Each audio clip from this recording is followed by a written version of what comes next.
मेरा नाम रितिका है।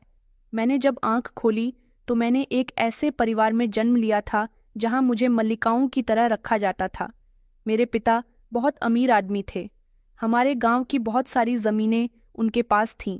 मेरे पिता गांव के बहुत बड़े आदमी भी थे। उन्हें हमारे गांव का सबसे बड़ा जमींदार कहा जाता था, जिनके हिस्से में गांव की कई एकड़ जमीन थी।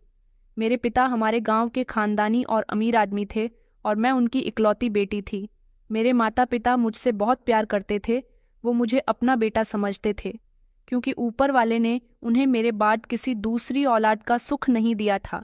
मेरे जन्म होने के बाद मेरी माँ फिर कभी दोबारा माँ न बन सकी और मेरे पिता को हमेशा बेटे की चाहत रहती थी। लेकिन जब मेरी माँ दोबारा माँ न बन सकी तो पिताजी ने मुझे ही अपना सब कुछ मान लिया। उन्होंने कहा कि यही मेरा बेटा है और यही मेरी बेटी भी है। मैं अपनी बेटी को बेटों वाली जिंदगी भी दूंगा। तभी तो पिताजी ने कभी मुझ पर किसी भी तरह की कोई रोक टोक नहीं की थी। मैं गांव में जैसे चाहे अपनी मर्जी के हिसाब से जिंदगी गुजारती थी। मुझे कोई रोकने टोकने वाला नहीं था। अक्सर गांव के लोगों में आपने भी एक बात नोटिस की होगी कि गांव की जो लड़कियां होती हैं वहां लड़कियों को ज्यादा घर से बाहर नहीं निकलने दिया जाता। बेटों को ज्यादा अहमियत दी जाती है और औरत को पैर की जूती समझा जाता है। मगर हमारे गांव में ऐसा कुछ भी नहीं था। पूरे गांव में मेरे पिताजी के फैसले चलते थे, क्योंकि मेरे पिताजी गांव के सरपंच भी रह चुके थे। लेकिन फिर जब वह बीमार रहने लगे तो उन्होंने अपनी जगह अपने छोटे भाई को गांव का सरपंच बना दिया। हमारे गांव की औरतों को इंसाफ दिलाना ही मेरे पिता का उसूल हुआ करता था। इसीलिए गांव के लोगों को मेरे पिताजी के फैसले बहुत पसंद आते थे। कभी भी मेरे पिताजी ने कोई गलत फैसला नहीं किया था। मजदूर को गरीब कोष का हक बराबर दिया जाता था। औरत के साथ किसी तरह का कोई बुरा सलूक नहीं हो सकता था। जैसे जैसे मैं बड़ी होती गई, मेरे पिताजी बीमार होते चले गए थे। चाचा जी भी सरपंच होने की जिम्मेदारी बहुत अच्छे तरीके से निभा रहे थे। वक्त अपनी रफ्तार के साथ बढ़ता जा रहा था। मेरे पापा ने मेरा एडमिशन शहर के ही स्कूल में करवाया था। मैं शहर में पढ़ी लिखी और फिर जैसे जैसे जवान हुई तो गांव का माहौल भी धीरे धीरे बदलने लगा था, क्योंकि एक वक्त ऐसा आया जब मेरे चाचा जी इस दुनिया को छोड़कर चले गए। मेरे पापा और चाचा जी दो ही भाई थे।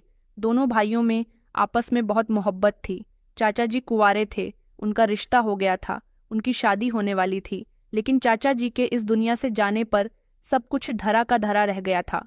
लोगों ने पिताजी से कहा कि गांव का सरपंच तो अब आपको ही बनना होगा। लेकिन भाई की मौत का गम मेरे पिताजी के दिल में इस तरह से बैठ गया था कि वो बीमारी के कारण बिस्तर से लगते चले गए। मगर उन्होंने बीमार होने के बाद मेरे लिए एक बेहतर फैसला कर लिया था। मैं जवान हो गई थी और दिखने में भी अच्छी शक्ल की थी।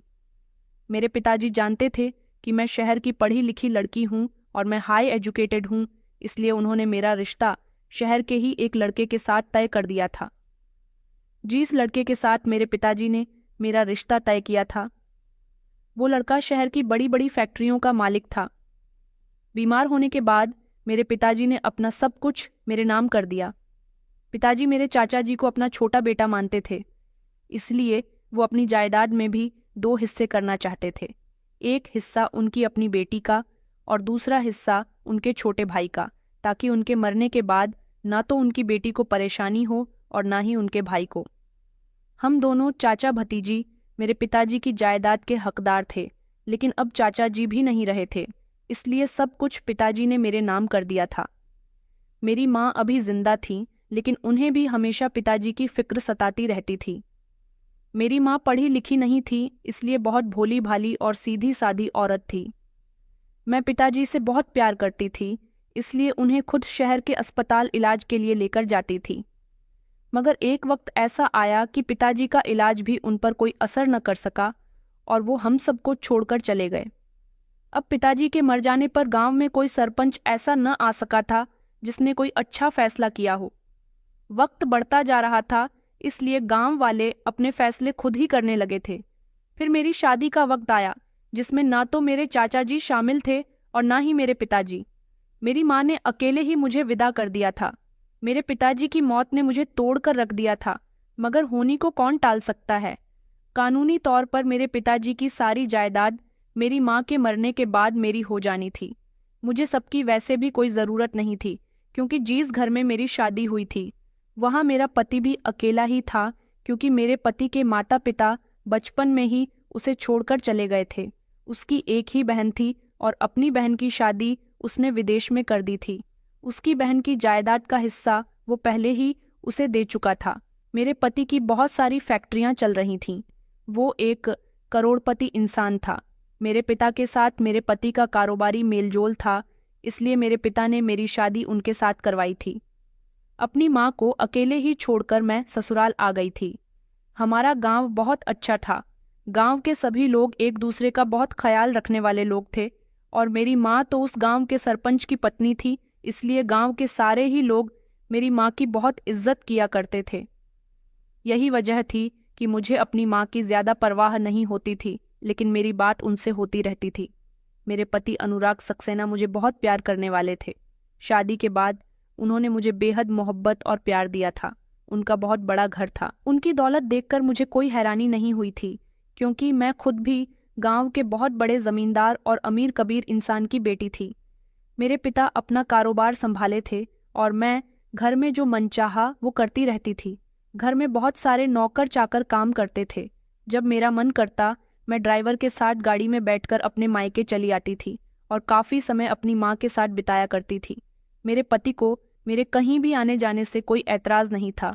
वो एक अच्छी सोच रखने वाला इंसान था। 1 साल का वक्त गुजरा तो मैंने बेटी को जन्म दिया। मेरी बेटी बेहद सुंदर थी, बिल्कुल मुझ पर गई थी। वैसे तो मेरे पति में भी कोई कमी नहीं थी। वो हम दोनों पति पत्नी का मेल जोल थी। हम दोनों उसे बहुत प्यार किया करते थे। फिर 2 साल और हुए तो ऊपर वाले ने मुझे एक बेटा भी दे दिया और फिर उसके बाद मेरा परिवार पूरा हो चुका था। वक्त अपनी रफ्तार के साथ बढ़ता जा रहा था। जिस तरह से अच्छी परवरिश मेरी हुई थी, उसी तरह से अच्छी परवरिश मेरे बच्चों की भी हो रही थी। वह अच्छे स्कूल में पढ़ते थे, उनकी हर ख्वाहिश पूरी होती थी और उनका पिता भी उनसे बहुत प्यार करता था। मैं अक्सर सड़क पर भीख मांगते उन बच्चों को देखा करती थी जिनके सर पर माता पिता का साया नहीं होता। क्या जिन बच्चों के माता पिता नहीं होते, उनकी जिंदगी इसी तरह से लाचारी में गुजरती है? ऐसे बच्चों को देख देख कर मुझे उन पर बहुत तरस आता था। इसीलिए मैं उन बच्चों को पैसे देकर उनकी मदद कर दिया करती थी और अपने आप को खुशनसीब समझती थी कि मेरे माता पिता के होते हुए मेरा बचपन बहुत अच्छा गुजरा। काश मेरे बच्चों के सर पर भी उनके माता पिता का साया हमेशा बना रहे, क्योंकि मैं अपने बच्चों को इस तरह से बिना माता पिता के परेशान होते हुए नहीं देख सकती थी। इसी बीच मेरी माँ भी दम तोड़ गई और अब गांव में मेरा अपना कोई भी नहीं बचा था। वैसे तो गांव के लोग मेरी बहुत इज्जत किया करते थे, लेकिन वहां मेरे परिवार का सदस्य कोई नहीं था। मैं अपनी हवेली जाकर जायदाद के सारे पेपर्स ले आई थी, क्योंकि पिताजी की सारी जायदाद कानूनी तौर पर मेरी थी। उसके बाद मैं कभी कभी गांव जाया करती थी। जमीनों की देखभाल करने के लिए मेरी बेटी 14 साल की हो चुकी थी और मेरा बेटा 12 साल का हो चुका था। जिंदगी में सब कुछ बिल्कुल ठीक चल रहा था, लेकिन एक दिन एक ऐसा हादसा हुआ जिसने मुझे पूरी तरह से तोड़कर रख दिया था। सुबह सवेरे मेरे पति खुशी खुशी ऑफिस के लिए निकले थे। बच्चे भी घर आ चुके थे। शाम के 5 बजे का टाइम था। बच्चे बार बार अपने पापा को फोन कर रहे थे और कह रहे थे कि पापा, आज आपने हमसे साथ में टाइम स्पेंड करने को कहा था, लेकिन आप अभी भी लेट हो गए हो। मेरे पति कहने लगे कि बस मैं आधे घंटे में यहाँ से निकल रहा हूँ। उन्होंने मुझसे कहा था कि तुम तैयार रहना, हम लोग आज बाहर खाना खाएंगे। मैं भी तैयार हो रही थी, लेकिन आधे घंटे से ज्यादा हो गया था। मेरे पति का कोई अता पता नहीं था। बच्चों ने दोबारा से अपने पापा को कॉल की तो उनका मोबाइल बंद जाने लगा। कुछ समझ नहीं आ रहा था कि क्या हुआ। बच्चे बार बार परेशान हो रहे थे और कह रहे थे, मम्मी, पापा का नंबर बन जा रहा है। मैं बहुत परेशान हो गई थी। मैंने अपने पति के ऑफिस में कॉल की। वहां पूछा तो उनकी सेक्रेटरी ने बताया कि बॉस तो 1 घंटा पहले ही यहाँ से निकल चुके हैं, मगर वो तो घर नहीं पहुंचे थे। हमने कुछ देर और उनका इंतजार किया, लेकिन अनुराग अभी तक घर नहीं आए थे। ऐसा कभी नहीं हुआ था कि मेरे पति इतने लेट हुए हों। उन्हें अगर देर भी हो जाती थी तो वो मुझे फ़ोन करके बता दिया करते थे, मगर आज तो उनका मोबाइल नंबर भी बन जा रहा था और उनका कोई पता भी नहीं चल रहा था। बच्चे बार बार मुझे तंग कर रहे थे। मैं उनको तसल्ली दे रही थी कि पापा आते ही होंगे। थोड़ी देर गुजरी थी कि मेरे मोबाइल की रिंग बजने लगी। मैंने जैसे ही कॉल रिसीव की तो तो मेरे पति के दोस्त बोल रहे थे। उन्होंने कहा, भाभी जी जल्दी से सिटी हॉस्पिटल आ जाइए। अनुराग आग से बुरी तरह झुलस गया। मैं तो उस समय अपने होश खो बैठी थी। मुझे समझ नहीं आ रहा था कि मैं क्या करूं। मैंने बच्चों को घर पर रहने के लिए ही कहा। घर में नौकर भी मौजूद थे। मैं फौरन ही ड्राइवर के साथ सिटी हॉस्पिटल के लिए निकल पड़ी। रास्ते में जाते हुए मुझे ड्राइवर ने बताया कि आज हमारे शहर में एक बड़ा ही खतरनाक हादसा हो गया, क्योंकि हमें हर तरफ ट्रैफिक ही ट्रैफिक मिल रहा था। शहर में हर तरफ के रास्ते बंद कर दिए गए थे। मुझे जल्द से जल्द अस्पताल पहुंचना था, लेकिन हमें अस्पताल जाने में बहुत देर लग रही थी। ड्राइवर ने बताया कि सीएनजी गैस से भरी हुई गाड़ी की टक्कर एक बड़े से ट्रक से हो गई और फिर उसके बाद बहुत बड़ा ब्लास्ट हुआ। उस रास्ते पर जितनी भी गाड़ियां, लोग घर में मौजूद थे, वो सब लोग आग की चपेट में आ गए। शहर में आज बुरी तरह से मारामारी हो रही है, क्योंकि उस हादसे में बहुत सारे लोगों की जान गई। ये सब सुनकर तो मेरा दिल दहल उठा था। मुझे याद आया कि मेरे पति के दोस्त ने फोन करके बताया था कि अनुराग बुरी तरह से झुलस गया है। कहीं मेरा पति बे तो इस हादसे का शिकार नहीं हो गया? यही सब सोच सोच कर मेरा दिल बैठा जा रहा था। ड्राइवर ने बड़ी मुश्किल से मुझे अस्पताल तक छोड़ा था। अस्पताल का नज़ारा भी बहुत खतरनाक था, क्योंकि अस्पताल में बहुत सारे झुलसे हुए लोग ले जा रहे थे। बहुत सारे ऐसे भी लोग थे जो इतनी बुरी तरह से जले हुए थे कि उनकी पहचान भी नहीं हो रही थी। अस्पताल में भीड़ लगी हुई थी। मीडियाकर्मी और पुलिसकर्मी और भी बाकी बहुत सारे लोग अस्पताल में मौजूद थे। मैंने अपने पति के दोस्त गुप्ता जी को फ़ोन किया। उन्होंने मुझे सेकंड फ्लोर पर आने के लिए कहा। मैं जल्दी से सेकंड फ्लोर पर चली गई। तब वो मुझे वहां पर मिल गए थे। उन्होंने कहा कि अनुराग की हालत बहुत सीरियस है। दरअसल शहर में जो सीएनजी वाला हादसा हुआ है, उस समय अनुराग भी उसी हाईवे पर मौजूद था। ये जितने भी लोग हैं, ये सब वहीं से आ रहे हैं। बस आप प्रार्थना कीजिए कि हमारा अनुराग बच जाए। ये सब सुनकर तुम्हें बुरी तरह से रोने लगी थी। मुझे अपने पति की बहुत फिक्र हो रही थी। मैं अपने पति से मिलना चाहती थी, मगर वो इमरजेंसी वार्ड में थे और डॉक्टर उनका चेकअप कर रहे थे। किसी भी पेशेंट से उनका कोई भी रिश्तेदार मिल नहीं पा रहा था। गुप्ता जी ने बताया कि जिस समय हाईवे पर मौजूद लाशों को अस्पताल के लिए एम्बुलेंस में डाला जा रहा था, उसी समय मेरे एक पुलिस वाले दोस्त ने अनुराग की पहचान कर ली और मुझे फ़ोन करके बता दिया। मैं फ़ौरन यहाँ आ गया। मैंने कहा कि भाई साहब, आपका बहुत बहुत शुक्रिया। मैं अपने पति के ठीक होने की प्रार्थना कर रही थी। उधर मेरे बच्चे बहुत परेशान थे। मैंने बच्चों को कुछ नहीं बताया था। इतना सब कुछ हो गया। मेरा पति बुरी तरह से घायल था और इलाज के दौरान वो नहीं बच सका। मेरे पति की मौत पर मैं पागलों की तरह रो रही थी। एक तो इतना बड़ा हादसा, ऊपर से मेरे पति नहीं बच सके। ये सब कुछ मुझसे बर्दाश्त नहीं हो रहा था। एम्बुलेंस के जरिए जब मेरे पति की लाश घर लाई गई, तो मेरे बच्चों ने भी अपने पिता की इतनी गंभीर हालत को देखा। मेरे पति की लाश बुरी तरह से झुलसी हुई थी। उनकी ठीक तरह से पहचान भी नहीं हो रही थी। बच्चों का भी रो रो कर बुरा हाल था और अब मैं इन बच्चों के लिए अकेली रह गई थी। मुझे बस यही फिक्र रहने लगी कि मैं अकेले अपने बच्चों की परवरिश कैसे करूंगी। अभी तो मेरे बच्चे छोटे हैं। दिन रात मैं अपने पति को याद करके रोती रहती थी। बच्चों को भी तसल्ली देती थी कि मैं हूं ना तुम लोगों के लिए, मगर मैं अकेली अपने बच्चों के लिए काफ़ी नहीं थी। मेरी नंद भी अपने भाई की मौत पर इंडिया वापस आ गई थी। उसने मुझे एडवाइस दी कि भाभी, मैं भी यहाँ कुछ दिन की मेहमान हूँ। मेरे जाने के बाद आपको और बच्चों का ख्याल कौन रखेगा, इसीलिए आप दूसरी शादी कर लीजिए। जिंदगी बहुत लंबी है। अभी आपके बच्चे भी छोटे हैं और आपकी भी कोई इतनी उम्र नहीं है कि आप सारी जिंदगी विधवा बनकर गुजार दें। मैंने कहा, मगर मुझसे शादी कौन करेगा? कौन मेरे बच्चों को एक्सेप्ट करेगा? मेरी नंद कहने लगी कि आपके पास भला किस चीज़ की कमी है? आप पैसे से हर चीज़ को खरीद सकती हो। आप किसी ऐसे इंसान से शादी मत करना जिसके घर आपको अपने बच्चों को लेकर जाना पड़े, बल्कि आप किसी ऐसे इंसान से शादी करना जो आपके और आपके बच्चों की खातिर आपका साया बनकर इसी घर में रहे और आपका ख्याल रखे। मेरी नंद के पति ने कहा कि मेरे एक दोस्त का भाई है, मैं उसे जानता हूँ। मेरे दोस्त ने एक दिन मुझे बातों बातों में बताया था कि उसका भाई शादी करना चाहता है, क्योंकि उसके भाई की पत्नी शादी के कुछ समय बाद ही मर गई थी। अगर आप चाहो तो मैं आपकी बात आगे बढ़ा सकता हूँ। मैंने कहा कि ठीक है, मैं शादी करने के लिए तैयार हूँ, क्योंकि मुझे अपने बच्चों का आगे का भविष्य नजर आ रहा था। मेरा मानना था कि बच्चों के आगे अच्छे भविष्य के लिए उनके माता पिता का साया उनके सर पर होना बहुत ज़रूरी है, कि उन बच्चों की ज़िंदगी बड़ी मुश्किल से गुजरती है जिनके माता पिता जिंदा नहीं होते। बस यही सब सोचकर मैंने दूसरी शादी कर ली थी। मेरी शादी के कुछ दिनों बाद मेरी नंद अपने देश वापस चली गई थी। मैं अपने पति से बहुत प्यार करती थी। मैंने बड़ी मुश्किल से दूसरे मर्द को अपना पति स्वीकार किया था। मेरे बच्चे छोटे थे, वो अपने पिता को ही याद करते थे, मगर वक्त के साथ साथ उन्हें समझ आ गया कि उनकी माँ ने दूसरी शादी कर ली है और अब ये दूसरा आदमी ही उनका पिता है।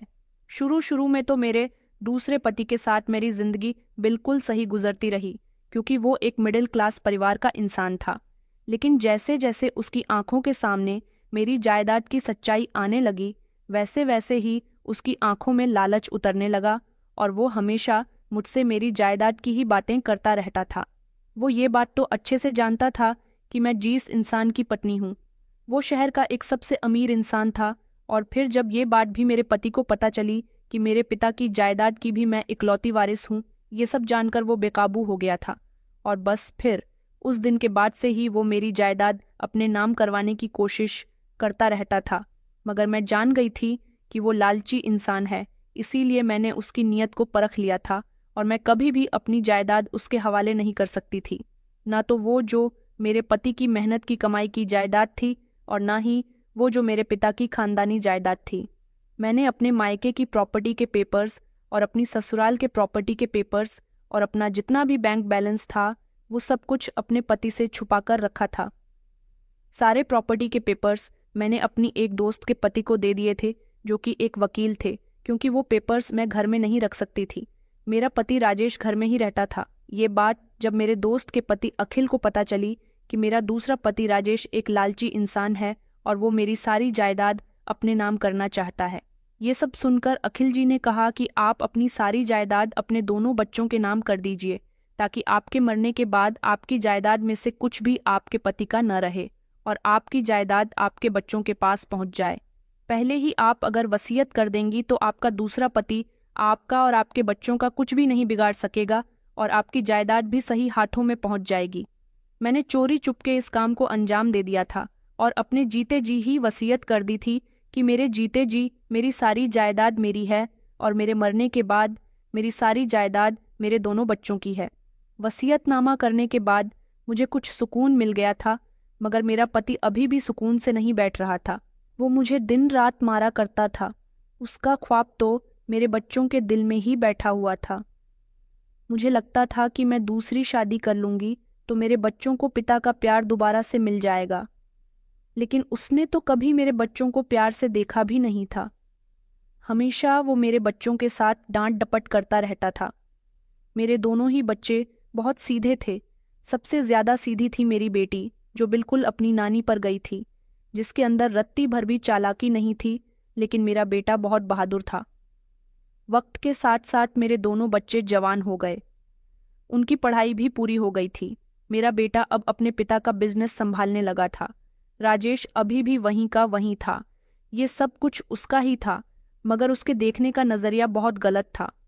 उसके मन में इतना लालच भरा हुआ था, उसे लगता था कि सारी जायदाद जब उसके नाम हो जाएगी तभी वो इस जायदाद का हकदार रहेगा। लेकिन वो ये नहीं जानता था कि वो मेरा पति था। अगर वो मेरे साथ अच्छा सलूक करता और मेरे बच्चों को प्यार करता तो मैं खुशी खुशी सब कुछ उसके नाम कर देती। अभी भी मैं उसके साथ कुछ गलत नहीं करती थी। मेरा पति होने के नाते हर महीने मैं उसके अकाउंट में उसके पर्सनल खर्चों के लिए 1 लाख डालती रहती थी, मगर उसके लिए 1 लाख की रकम कुछ भी नहीं थी। वो चाहता तो मेरे पति के बिजनेस को आगे बढ़ा सकता था, उसको संभाल सकता था, लेकिन उसने कुछ नहीं किया। वो घर में रहकर मुफ्त की रोटियां तोड़ता रहा। मेरे बेटे ने ही अपने पिता के बिजनेस को आगे बढ़ाया। राजेश जैसे इंसान ने मेरी जिंदगी नरक बना दी थी। मेरे बच्चे जवान हो गए थे, फिर भी वो बाज नहीं आता था। हर रोज मुझे मारता और कहता कि अपनी सारी जायदाद मेरे नाम कर दो। एक दिन उसने मुझे इतनी बुरी तरह से मारा कि मैंने उसे बता ही दिया था कि जायदाद मैं अपने बच्चों के नाम कर चुकी हूँ, अब तुम कुछ नहीं बिगाड़ सकते। ये सब कुछ मेरा और मेरे बच्चों का है, ये सब सुनकर तो उसे गुस्सा आ गया और उसने फिर मुझे बुरी तरह से पीटना शुरू कर दिया। लेकिन भला हो मेरे बेटे का, जो मुझे हर बार अपने सौतेले पिता से बचा लिया करता था। मेरा बेटा कहता था कि माँ, आप इस आदमी को छोड़ दो। मैंने कहा, बेटा, मैं इस आदमी की मार सालों से खाती आ रही हूँ और जब तक जिंदा हूं तब तक इसकी मार खाती रहूंगी। एक ना एक दिन तो ये मुझे तंग आकर मारना पीटना छोड़ ही देगा। तुम बस अपने पापा का बिजनेस इसी तरह से संभाले रहो। मुझे तुमसे बहुत सारी उम्मीदें हैं। राजेश अभी भी अपनी हरकतों से बाज नहीं आ रहा था। उसने मेरे बच्चों को मेरे खिलाफ भड़काना शुरू कर दिया था। वो मेरे बच्चों से मोहब्बत जाहिर करने लगा था, क्योंकि अब वो मेरे बच्चों को तोड़ना चाहता था, लेकिन मेरे बच्चे उसमें के नहीं थे जो उसकी बातों में आ जाते। मैंने राजेश को अच्छी तरह से समझा दिया था कि वो जो चाहे कर ले, मगर ये सब कुछ मेरे बच्चों का है और उनका ही रहेगा। मेरी बेटी जैसे जैसे जवान हो रही थी, वैसे वैसे ही बेहद खूबसूरत होती जा रही थी। अब मुझे अपने पति की नीयत से बहुत डर लगने लगा था, क्योंकि वो जायदाद के चक्कर में मेरी बेटी से नज़दीकियां बढ़ाने लगा था।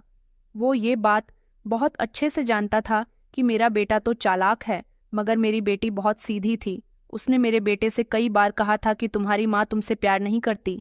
वो एक दो के बाद चालबाज औरत है, लेकिन मेरे बेटे ने उसे पलटकर जवाब दिया था कि दो के बाद आप हो, चालबाज भी आप हो। हमारी माँ हमारे लिए बहुत अच्छी है। बस तभी से उसे यकीन हो गया था कि उसे मेरी बेटी ईशिका को अपनी बातों में लेना होगा। मेरी बेटी ईशिका उससे बहुत डरती थी, लेकिन जब से वो उससे अच्छी तरह से बात करने लगा था, तब से मेरी बेटी उसकी बातों में आ जाती थी और उसको पापा कहना भी उसने शुरू कर दिया था। मैंने ईशिका से कहा था कि बेटा, इस आदमी से तुम दूर रहा करो। मैंने एक दिन अपने बेटे अतुल से बात की और कहा कि बेटा, मुझे तुम्हारी बहन की हमेशा फिक्र लगी रहती है। मैं चाहती हूँ कि उसकी शादी कर दूँ। वो काफ़ी बड़ी हो गई है, फिर भी उसके अंदर समझदारी नहीं है। वो बहुत भोली भाली है। मैं नहीं चाहती कि किसी दिन वो अपने सौतेले पिता के हाथों बेवकूफ़ बन जाए। मेरा बेटा कहने लगा, मम्मी, आप बिल्कुल ठीक कह रही हो।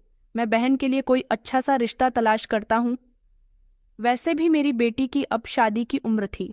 ईशिका पूरे 27 साल की हो चुकी थी, इसलिए मैंने उसके लिए अच्छा सा रिश्ता देखकर उसकी शादी कर दी। लड़का बहुत शरीफ था, अच्छे परिवार का था, उसके पास अपना सब कुछ था। मैंने यही सब सोचकर उसकी अमीर लड़के के साथ शादी कर दी थी कि इस तरह से मेरे पति के दिल में लालच आया है, उसी तरह से उसके पति के दिल में कभी लालच न आए। बेटी को उसकी ससुराल भेजकर मैं सुकून से हो गई थी, मगर मेरा पति अभी भी छोटी छोटी बात पर मेरे ऊपर हाथ उठाता था। मैं चाहती तो अपने पति के खिलाफ कोई भी एक्शन ले सकती थी, मगर मैंने सोचा कि मेरा पति सुधर जाए तो ही बेहतर है, क्योंकि मेरे पिताजी कहा करते थे कि हमें हर इंसान को सुधारने के लिए मौका देना चाहिए। मगर कई साल हो गए थे, मेरा पति तो सुधारने का नाम ही नहीं ले रहा था। बेटी ससुराल चली गई तो मुझे उसकी बहुत याद आती थी। शादी के बाद जब वो घर आती तो मैं उससे पूछती थी कि तुम्हारे पति का बिहेवियर तुम्हारे साथ कैसा है, तो वो मुझे खुशी खुशी बताती कि मेरा पति बहुत अच्छा है और मुझसे बहुत प्यार करता है। अपनी बेटी को खुश देखकर मुझे खुशी होती थी। मैंने सोच लिया था कि मैं अतुल के लिए भी अच्छी सी लड़की देखकर उसकी शादी कर दूंगी, क्योंकि वो भी अब शादी के लायक हो गया है। ईशिका जल्दी जल्दी हमारे घर आती रहती थी। उसका पति भी घर आता था। उसका पति भी बिहेवियर का बहुत अच्छा था। मैंने देखा था कि मेरी बेटी अपने पति के साथ बहुत खुश रहती थी, लेकिन देखते ही देखते कुछ दिन गुजरे जब मेरी बेटी उदास होकर अपने मायके आने लगी। मैंने उसके उदास होने की वजह पूछी तो वो मुझे कुछ भी न बताती थी। अब मैं अपनी बेटी की तरफ से परेशान रहने लगी थी। मैंने ये बात अतुल को भी बताई तो वो कहने लगा कि मम्मी, आप ऐसे ही परेशान हो रही हो सकता है कि दीदी को ससुराल में अटजे नष्ट होने में कोई दिक्कत आ रही हो। आप दीदी से पूछ लेना। अगर उन्हें कोई परेशानी है तो हम उसकी मदद कर देंगे। एक तो मैं पहले ही राजेश की तरफ से परेशान होती रहती थी, दूसरी टेंशन मुझे अब इशिका ने भी दे दी थी। अब तो राजेश में इतनी हिम्मत नहीं थी कि वो मुझे मार सके, क्योंकि जब जब वो मुझ पर हाथ उठाने लगा था, मेरा बेटा मुझे उससे बचा लिया करता था और उसने उसको वार्न कर दिया था कि अगर आपने मेरी माँ पर अब हाथ उठाने की कोशिश की तो मैं आपको पुलिस के हवाले कर दूंगा और इस घर से भी आपको निकाल दूंगा। और तभी से राजेश डर कर बैठ गया था, क्योंकि जायदाद तो अब उसकी नहीं होने वाली थी। एक दिन इशिका रोते हुए घर आई। मैंने उससे पूछा कि बेटा क्या हुआ है? तो उसने कहा कि मम्मी पता नहीं दीपक जी को क्या हो गया। वो हमेशा मुझे छोटी छोटी बात पर डांटते रहते हैं, मुझसे लड़ते झगड़ते रहते हैं। मैंने कहा बेटा, लड़ाई झगड़े की क्या वजह होती है? क्या तुमसे कोई गलती हुई है? मेरी बेटी कहने लगी कि नहीं, मुझसे कोई गलती नहीं हुई, बस वो खुद ही मुझ पर गुस्सा कर जाते हैं। उन्होंने मुझसे कहा है कि अपने भाई से जाकर 2 लाख लेकर आओ, उन्हें पैसों की ज़रूरत है। मैंने कहा कि अच्छा ठीक है, मैं पैसे दे दूंगी, मगर मैं पैसे तुम्हें नहीं दूंगी, मैं खुद दीपक से बात करूंगी। मेरा दामाद जब घर आया तो मैंने उससे कहा कि तुमने इशिका से झगड़ा क्यों किया और उससे पैसे मंगाने क्यों भेजे हैं? वो मेरे सामने शर्मिंदा होने लगा और कहने लगा, मम्मी मुझे माफ़ कर दीजिए, वो मैं अपने काम की वजह से ज़रा कुछ परेशान था। मेरा काम आजकल लॉस में जा रहा है और मुझे कुछ पैसों की ज़रूरत है, बस इसी वजह से मैंने काम का गुस्सा इशिका पर उतार दिया। मैं इशिका को लेने आया हूँ। मैंने कहा कि अच्छा ठीक है। इस तरह उन दोनों का झगड़ा तो खत्म हो गया था और मैंने दीपक को पैसे भी दे दिए थे। दीपक खुशी खुशी घर से चला गया था। मैं फिर से बेफिक्र हो गई कि अब कुछ नहीं होगा, लेकिन कुछ दिनों बाद फिर से मेरी बेटी रोती हुई घर वापस आ गई। मैंने इस बारे में अतुल से बात की तो अतुल ने कहा कि मम्मी, काम का प्रेशर हर इंसान पर होता है। अगर जीजाजी पैसे मांग रहे हैं तो उन्हें पैसे दे दीजिए। कुछ समय बाद जब उनका काम ठीक हो जाएगा तो उनका मूड भी ठीक रहेगा। इस तरह जब मेरी बेटी पैसे लेने आती तो मैं उसे पैसे दे दिया करती थी। उसका पति उसके साथ कैसा व्यवहार करता था, ये बात इशिका अब मुझे नहीं बताती थी। हाँ, लेकिन अब की बार जब इशिका मेरे घर पर आई थी तो उसकी बहुत तबीयत खराब थी। मैंने डॉक्टर को बुलाकर उसका चेकअप करवाया तो पता चला कि वो माँ बनने वाली है। मैंने इशिका को ये खबर सुनाई तो वो बहुत खुश हुई थी। उसने कहा, माँ, अब की बार भी मेरा दीपक से झगड़ा हुआ है, मैं घर नहीं जाऊंगी। मैं हर बार आपसे पैसे लेने नहीं आ सकती, मैं बहुत शर्मिंदा हूँ। मैंने कहा कि अच्छा बेटा, कुछ दिन तुम यहीं पर रुको, तुम्हारी तबीयत मुझे ठीक नहीं लग रही। मैं खुद दीपक से बात करके इस बार तुम्हें उसके साथ भेजूंगी कि उसने ये हर बार का क्या ड्रामा लगाया हुआ है। काम का अगर प्रेशर है तो वो गुस्सा तुम पर क्यों उतारता है? उस रात मेरी बेटी घर पर ही रुक गई थी। उसकी तबीयत ठीक नहीं थी, इसलिए वो मेरे साथ ही मेरे कमरे में सोने को कह रही थी। मेरा पति तो वैसे भी मेरे साथ नहीं सोता था।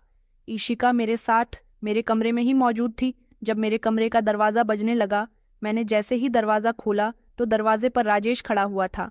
मैंने कहा, क्या हुआ है? तो वो कहने लगा कि नौकरानियाँ कहाँ हैं? घर में कोई नौकर दिखाई क्यों नहीं दे रहा? मैंने कहा, रात के 2 बज रहे हैं, सब लोग सो रहे होंगे, बताओ क्या काम है? तो वो कहने लगा कि मुझे चाय पीनी है, तुम ज़रा 1 कप चाय मेरे लिए बना दोगी?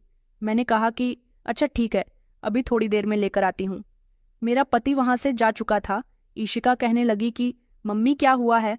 तो मैंने उसे बताया कि राजेश को चाय चाहिए, मैं किचन में चाय बनाने के लिए जा रही हूँ। इशिका कहने लगी कि मम्मी आप यहीं आराम करो, चाय मैं बना कर ले आती हूँ।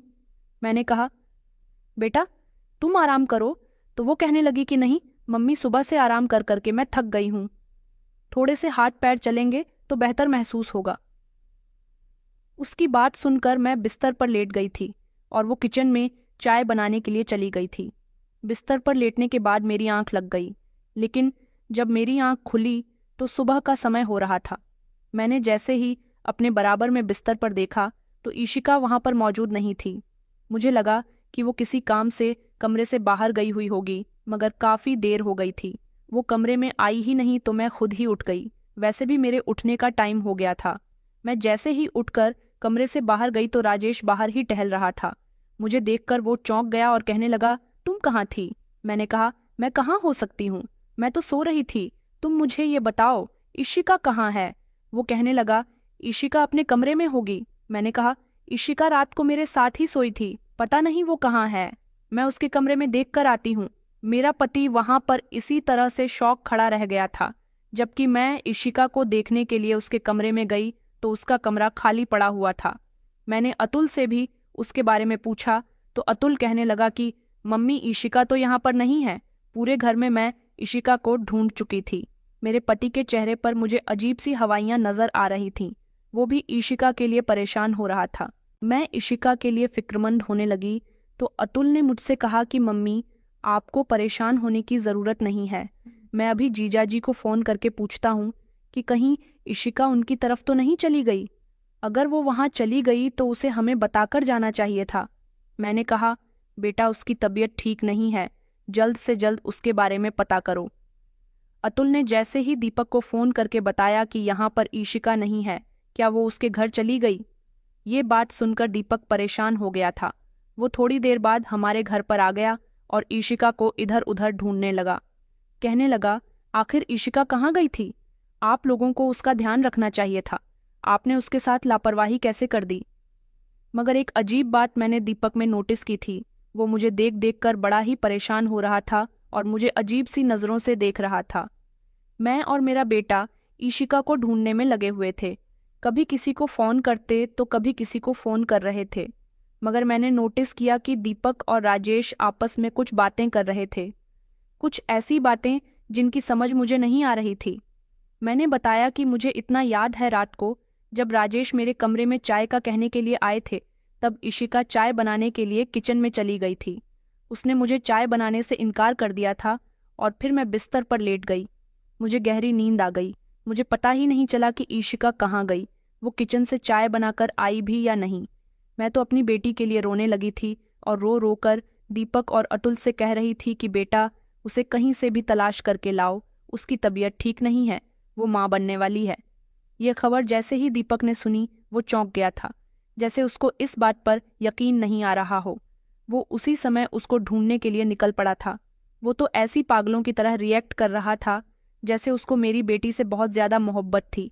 उसकी ऐसी दीवानगी देखकर मुझे यकीन हो गया था कि वो जरूर प्रेशर में आकर ही मेरी बेटी से लड़ता होगा, वरना वो तो मेरी बेटी से मोहब्बत ही करता है।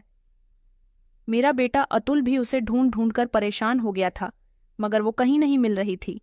पुलिस में भी उसकी गुमशुदगी की रिपोर्ट दर्ज करवा दी गई थी। ईशिका का कोई अता पता नहीं चल रहा था। घर में से ही वो कैसे गायब हो सकती थी? उस रात नौकर भी अपने अपने क्वार्टर में जाकर सो चुके थे। किसी को उसके बारे में कुछ नहीं पता था। मगर एक दिन हमारे घर में पुलिस आ गई। मुझे लगा कि पुलिस को जरूर ईशिका के बारे में कुछ ना कुछ पता चला होगा, लेकिन पुलिस ईशिका की कोई खबर नहीं लेकर आई थी, बल्कि उन्होंने तो घर के अंदर आते ही अतुल को अरेस्ट कर लिया था। वो लोग अतुल के हाथ में हथकड़ियां पहनाने लगे तो मैंने शोर मचाना शुरू कर दिया। मैंने कहा, आप लोग ये क्या कर रहे हो? पुलिस ने कहा, दरअसल आपकी बेटी को अगवा करने वाला यही इंसान है। मैंने कहा कि नहीं, ऐसा नहीं हो सकता, मेरा बेटा भला ऐसा क्यों करेगा? अतुल भी बार बार यही कह रहा था कि मम्मी, ये लोग झूठ बोल रहे हैं। एक पुलिस इंस्पेक्टर आगे आया और वो कहने लगा, दरअसल राजेश जी ने अतुल पर इल्ज़ाम लगाया है कि उनकी बेटी ईशिका को गायब करने वाला यही इंसान है। उन्होंने हमें बताया है कि काफ़ी दिनों से अतुल और ईशिका में अनबन चल रही थी। आपने अपनी जायदाद दोनों बच्चों में बराबर से कर दी है, इसलिए अतुल के दिल में लालच आ गया। अतुल चाहता है कि उसकी बहन को आधे हिस्से की प्रॉपर्टी ना मिले और वो पूरी जायदाद का अकेला हिस्सेदार हो जाए। इसीलिए उसने अपनी बहन को अगवा कर दिया। अब क्या पता किडनैप करने के बहाने इसने अपनी बहन को मार भी दिया हो। ये सारी ही बातें हमें आपके पति राजेश ने बताई हैं। इसी के तहत हम इसको अरेस्ट करने के लिए आए हैं, ताकि हम इसको पुलिस स्टेशन ले जाने के बाद इससे पूछताछ कर सके। मैंने कहा, राजेश ऐसा कैसे कर सकता है? उन्हें एक बार मुझसे भी तो बात करनी चाहिए थी ना। पुलिस वालों ने मेरी एक ना सुनी। पुलिस अतुल को अपने साथ ले गई। घर में ना तो राजेश था और ना ही दीपक का कुछ पता चल रहा था। मैं दीपक और राजेश दोनों का ही मोबाइल नंबर ट्राई कर रही थी। दोनों का ही नंबर बंद जा रहा था। मैं बहुत परेशान थी कि मैं क्या करूं। उधर पुलिस मेरे बेटे को ले गई थी, इधर मेरी बेटी नहीं मिल रही थी। मेरे घर में एक अजीब सी कंडीशन थी। मैं पुलिस स्टेशन अपने बेटे से मिलने गई तो पता चला कि उसे जेल में डाल दिया गया है। मैंने पुलिस वालों को कुछ पैसे दिए और अपने बेटे से जेल में बात करने के लिए चली गई। मैंने कहा, बेटा मैं तुम्हें छुड़ा लूंगी। मैं अपने दोस्त के पति अखिल जी से बात करूंगी, वो अभी शहर से बाहर गए हुए हैं, कल सुबह तक वापस आ जाएंगे, मैं तुम्हारी जमानत करवा लूंगी। मेरा बेटा जेल में ही रोने लगा और कहने लगा, माँ मैं भला दीदी के साथ ऐसा कैसे कर सकता हूँ?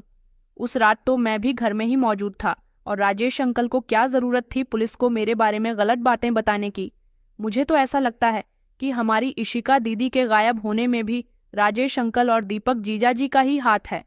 मैंने कहा, बेटा दीपक से तुम्हारा क्या मतलब है? दीपक तो खुद इशिका को पागलों की तरह ढूंढ रहा है। हाँ, लेकिन उसका कल से नंबर बन जा रहा है। उसका भी कोई पता नहीं चल रहा कि वो कहाँ है।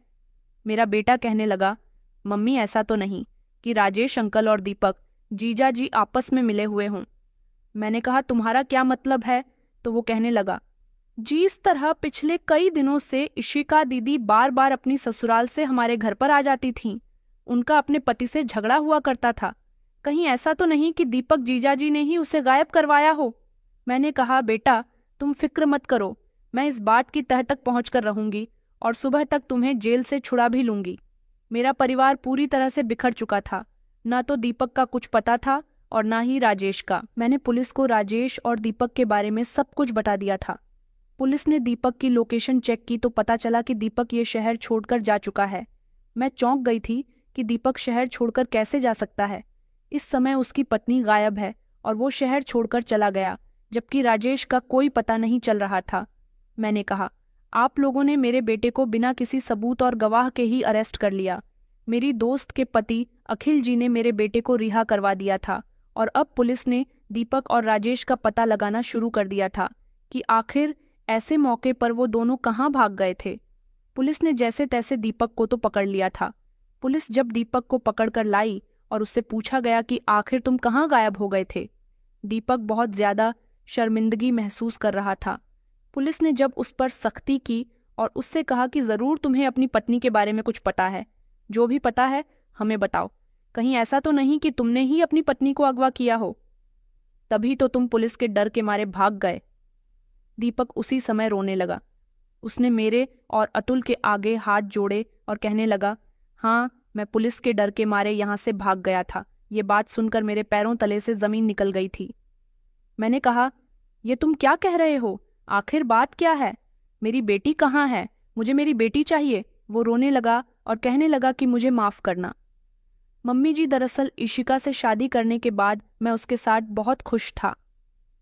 एक दिन आपके पति मेरे घर आए और मुझसे कहने लगे कि मैं तुम्हारे लिए एक ऑफर लेकर आया हूं, तुम्हें अब कोई कामकाज करने की जरूरत नहीं है। तुम्हें नहीं पता कि तुम्हारी सास कितनी अमीर औरत है। उसके पास उसके अपने पिता की भी गांव में बहुत सारी जमीन जायदाद पड़ी हुई है और इधर शहर में उसका पति भी बहुत अमीर आदमी था। वो भी अपनी सारी जमीन जायदाद छोड़कर मर गया। वो सब कुछ भी तुम्हारी सास का है, लेकिन उसने मुझसे शादी करने के बाद मुझे अपनी जायदाद में से एक फूटी कौड़ी भी नहीं दी। मैं उसकी जायदाद हथियाना चाहता था। मुझे जब से पता चला था कि वो करोड़ों की मालकिन है, तभी से मैं उससे कहता था कि वो अपनी जायदाद में से कुछ मुझे भी दे दे, मगर मेरा लालच दिन पर दिन बढ़ता गया। वो मेरी बात नहीं मानती थी। वो कहती थी कि ये सब कुछ मेरे बच्चों का है, इसीलिए मैंने उसे मारना पीटना शुरू कर दिया। मगर मुझे पता चला कि उसने कई सालों पहले अपनी सारी जायदाद अपने दोनों बच्चों में बांट दी है। और मुझे क्या मिला? मैं तो खाली हाथ रह गया। देखो, तुम चाहो तो मेरा साथ दे सकते हो। ये सब कुछ मेरा और तुम्हारा हो सकता है। मैं उनकी बात सुनकर चौंक गया था। मैंने कहा था, भला मैं आपका क्या साथ दूं? उन्होंने कहा, अगर तुम मेरे साथ मिलकर अपनी सांस को मार दो तो इस तरह तुम्हारी सांस रास्ते से हट जाएगी और फिर उसकी मौत का इल्जाम हम अतुल पर लगवा देंगे। अतुल भी जेल की सलाखों के पीछे होगा। उसके हिस्से की जायदाद भी हमारी हो जाएगी और बची तुम्हारी पत्नी तो इशिका के हिस्से की जितनी भी जायदाद है वो सब तुम्हारी हुई। तुम उसके साथ अपनी खुशी खुशी जिंदगी गुजारना और जो मेरे हिस्से में आएगा वो आने के बाद मैं दूसरी शादी करके अपनी दूसरी पत्नी के साथ जिंदगी गुजार लूंगा। बताओ, तुम मेरा साथ देने के लिए तैयार हो ना? उन्होंने मेरे दिल में लालच उतार दिया था। बस तभी से जैसा वो मुझसे कहते गए मैं वैसा ही करता गया। मुझे लगा कि मैंने अपने ससुर का कहना मान लिया तो मैं सारी जिंदगी बैठकर आराम से खाऊंगा। मुझे तो काम करने की भी कोई जरूरत ही नहीं होगी। उन्होंने ही मुझे बताया था कि तुम इशिका को परेशान किया करो, उससे पैसे मंगवाया करो, वो अपने मायके जाकर तुम्हें पैसे लाकर दिया करेगी। इशिका बहुत सीधी सादी थी। मैं उससे जैसा कहता वो वैसा कर लिया करती थी। वो मुझे अपनी माँ से कहने के मुताबिक पैसे लाकर दे दिया करती थी। मगर उस रात मेरे ससुर ने कहा था कि हम दोनों मिलकर एक प्लान बनाते हैं कि हमें तुम्हारी सास को कैसे मारना है। उन्होंने कहा था कि अपनी सास को तुम खुद मारोगे। मैंने उनसे कहा भी था कि मैं ये काम कैसे करूंगा। उन्होंने कहा कि तुम फिक्र मत करो, तुम पकड़े नहीं जाओगे, मैंने सब इंतजाम कर दिया है। उस रात इशिका अपने मायके आ गई थी, मगर खुद राजेश अंकल को भी ये बात नहीं पता थी कि इशिका उस रात अपनी माँ के कमरे में मौजूद थी। उन्होंने सारे नौकरों को भी खामोशी से जल्दी से अपने अपने क्वार्टर में जाने के लिए कह दिया था। जब सारे नौकर घर से चले गए तो उन्होंने मुझे फ़ोन करके घर बुला लिया। उन्होंने मेरी सास से जाकर चाय को कहा। जैसे ही मेरी सास किचन में चली गई, उन्होंने मुझे फ़ोन करके कहा कि शिकार किचन में चला गया है, तुम जल्दी से जाकर उसे दबोच लो। मैं उसी समय किचन में चला गया। मैंने रुमाल पर क्लोरोफॉर्म लगा दिया था। मैं जैसे ही किचन के अंदर गया, किचन की लाइट मेरे ससुर ने बंद कर दी थी और उसके बाद पूरे किचन में अंधेरा हो गया। मैंने अपनी सास के मुंह पर रुमाल लगा दिया, जिससे वो बेहोश हो गई, और उसके बाद मैंने अपने मोबाइल की टॉर्च ऑन की। अंधेरे में मैं अपनी सास का चेहरा नहीं देख सका था। मैंने जल्दी से बॉडी को बोरे में बंद कर दिया और उस बोरे को घसीटते हुए मैं अपनी गाड़ी तक ले आया था, और फिर वही बोरा मैंने ले जाकर नदी में फेंक दिया। मुझे लगा कि मैंने अपनी सास को मार दिया है, लेकिन जब सुबह के समय मेरे पास मेरी सास का फ़ोन आया और उन्होंने मुझसे कहा कि इशिका गायब हो गई है, तो मैं ये सब सुनकर दंग रह गया था। और उनका फ़ोन आना भी मेरे लिए बहुत बड़े खतरे की बात थी कि मैंने तो खुद उनकी लाश को बोरे में डालकर नदी में फेंक दिया था। तो फिर वो जिंदा कैसे बच गई थी, और फिर मेरी पत्नी कहाँ गई? मैं हड़बड़ाता हुआ अपनी ससुराल पहुंचा। वहां जाकर मैंने अपनी सास को अपनी आंखों के सामने देखा तो मैं घबरा गया था। राजेश जी ने खामोशी से मुझसे कहा कि कल रात तुमने किसको मारा था? मैंने कहा कि आपने ही तो मुझे फ़ोन करके कहा था कि शिकार किचन में चला गया। वो कहने लगे कि हाँ, मगर मुझे लगता था कि हमसे कोई गलती हो गई है। धोखे से कहीं तुमने इशिका की तो जान नहीं ले ली। उनके मुंह से ये बात सुनकर मेरे पैर और तले से ज़मीन निकल गई थी। इशिका का इस तरह गायब हो जाना और मेरी सास का सही सलामत होना इसी बात की गवाही दे रहा था कि मुझसे बहुत बड़ी गलती हो गई। और फिर मैंने अपनी सास के मुंह से ये बात भी सुनी थी कि मेरी पत्नी मेरे बच्चे की माँ बनने वाली थी। ये खबर सुनकर तो मेरे होश उड़ गए थे। ऐसा नहीं था कि मैं अपनी पत्नी से प्यार नहीं करता था। मुझे वो बहुत पसंद थी, क्योंकि वो बहुत मासूम थी। वो दुनिया की लड़कियों से बिल्कुल अलग थी। मैं तो बस अपने ससुर के कहने में आकर उसके साथ गुस्से से बात किया करता था, ताकि वो अपने घर से जाकर मुझे पैसे लाकर दिया करे। लेकिन जब मैंने उसके प्रेग्नेंट होने की खबर सुनी तो मुझे बेहद अफसोस होने लगा कि मैंने अपनी पत्नी के साथ ये क्या कर दिया। अनजाने में मुझसे बहुत बड़ी गलती हो गई। वो मेरे बच्चे की माँ बनने वाली थी। मैं पागलों की तरह उसे इसी नदी में जाकर तलाश करने लगा जहां मैंने उसकी लाश को फेंका था, मगर मेरी पत्नी का मुझे कुछ भी पता नहीं चला। मैं बहुत डर गया था। मैंने सोचा, अगर किसी को इस बारे में पता चल गया कि इशिका की जान मैंने ली है, तो मैं किसी को क्या जवाब दूंगा, क्योंकि मैं अपने आप को पुलिस के हवाले नहीं कर सकता था। मैं बहुत डर गया था, इसलिए मैं यहाँ से भाग गया था, मगर पुलिस ने मुझे पकड़ लिया। लेकिन पुलिस इंस्पेक्टर, इसमें मेरी कोई गलती नहीं है। ऐसा करने के लिए मुझे मेरे ससुर ने कहा था। उन्होंने ही मुझे भड़काया था।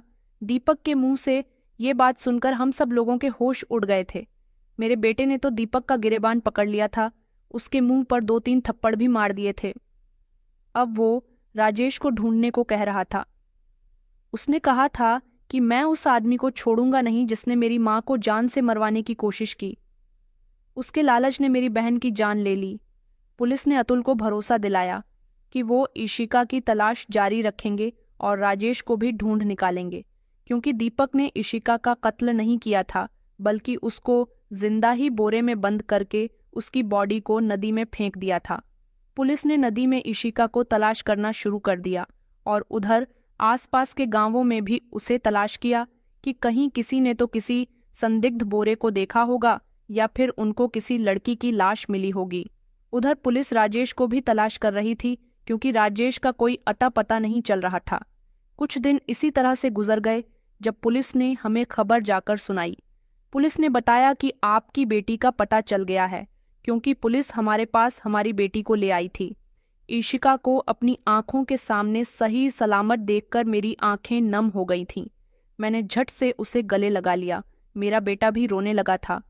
पुलिस ने हमें बताया कि राजेश को भी पकड़ लिया गया है। अब हम सब लोग पुलिस स्टेशन चले गए थे।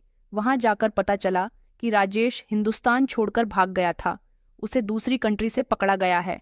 राजेश की सारी सच्चाई तो पहले ही हम लोगों के सामने आ गई थी। राजेश को पुलिस ने अरेस्ट कर लिया था। राजेश ने कहा कि उसे डर था कि अगर वो पकड़ा गया तो क्या होगा, मगर उसे ये नहीं पता था कि पुलिस इतनी आसानी से अतुल को छोड़ देगी। पुलिस अतुल को अपने पास हिरासत में और भी रख सकती थी, लेकिन उसके लिए पुलिस के पास सबूत होने बहुत जरूरी थे। पुलिस के पास कोई ऐसा सबूत नहीं था जो मेरे बेटे को आरोपी साबित करता। आरोपी तो राजेश और दीपक थे। दोनों ही आरोपी पुलिस के पास आ गए थे। राजेश दीपक के भागने से डर गया था, इसीलिए वो खुद भी भाग गया था, क्योंकि वो भागने से पहले मेरे बेटे को अरेस्ट करवाकर बहुत बड़ी गलती कर चुका था और उसके दिल में पहले से ही लालच था। ये बात तो मैं भी जानती थी कि उस जैसे लोग कभी नहीं सुधर सकते। मेरी बेटी सही सलामत वापस आ गई थी। पुलिस ने जब नदी के आसपास वाले गांव में पूछताछ शुरू की तो एक गांव में उन्होंने मेरी बेटी की पहचान के बारे में बताया था कि क्या आपने यहाँ किसी अनजान लड़की को देखा है। तो उन गांव वालों ने पुलिस को बताया था कि हाँ, एक ऐसी ही लड़की हमारे यहाँ आई हुई है। उसका इलाज हमारे गांव के वेद से चल रहा है। उस लड़की की अभी तक कोई पहचान नहीं हो सकी क्योंकि वो हमारे गांव की नहीं है। हमने पुलिस को इशिका का फोटो तो दे ही दिया था। जब पुलिस ने इशिका को देखा तो पुलिस फौरन ही पहचान गई थी कि ये लड़की इशिका है, लेकिन इशिका होश में नहीं थी। कई दिनों तक पानी में रहने की वजह से उसकी तबीयत ठीक नहीं थी। वो बेहोश हो चुकी थी और फिर वो प्रेग्नेंट भी थी, मगर इस दौरान वो अपना बच्चा गंवा चुकी थी। पुलिस इशिका को लेकर शहर आ गई। उन्होंने इशिका का इलाज करवाया और फिर जब इशिका की हालत कुछ बेहतर हुई तो उससे उसके बयान लिए गए। इशिका ने बताया कि शायद पानी में बहने की वजह से वो बोरे से बाहर आ गई थी और बहते बहते नदी के किनारे तक पहुंच गई थी। उसे गांव के लोग अपने साथ ले गए थे। हमारी बेटी तो जिंदा बच गई, लेकिन मैं आप लोगों से पूछना चाहती हूँ कि क्या ऐसे लोगों के खिलाफ कड़ी कार्रवाई होनी चाहिए जिन्होंने दौलत के लालच में आकर मेरी बेटी के और मेरे साथ ये सब कुछ किया। मेरी नज़र में तो ऐसे लोगों के खिलाफ कड़ी कार्रवाई होनी चाहिए। उनको उनके किए की सज़ा भी ज़रूर मिलनी चाहिए ताकि ऐसे आरोपी आगे किसी के साथ ऐसा ना करे। राजेश को तो लंबी सज़ा हुई थी। वो एक बहुत ही लालची इंसान था। इंसान का लालच कभी भी खत्म नहीं होता। अपने लालच को पूरा करने के लिए वो किसी की भी जान लेने पर भी उतर आता है। दोस्तों, उम्मीद करती हूँ